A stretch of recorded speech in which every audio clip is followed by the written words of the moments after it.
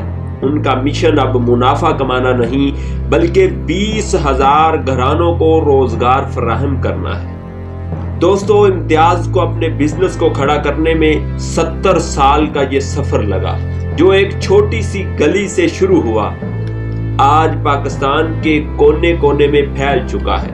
امتیاز عباسی کی کہانی ہمیں سکھاتی ہے کہ اگر نیت صاف ہو تو اللہ تعالیٰ ایک عام دکاندار کو بھی قوم کا فخر بنا دیتا ہے۔ امتیاز سپر مارکیٹ صرف شاپنگ نہیں، ایک بھروسہ ہے۔ دوستو، ہم نے امتیاز عباسی کی کاروباری سٹوری کو جانا، آپ کو یہ کیسی لگی ہے ہمیں نیچے کمنٹ سیکشن میں ضرور بتائیے گا، اور اگلی سٹوری کے بارے میں بھی بتائیے گا کس پاکستانی برانڈ پر ہونی چاہیے۔ اسی کے ساتھ ہی ہمیں اجازت دیجیے گا، دعاؤں میں یاد رکھیے۔ اگر آپ ہمارے اس چینل پر پہلی بار آئے ہیں تو اس کو سبسکرائب کر کے اپنی زندگی کا حصہ بنا لیجیے گا۔ اسی کے ساتھ ہی ہمیں اجازت دیجیے گا، دعاؤں میں یاد رکھیے گا۔ اللہ حافظ۔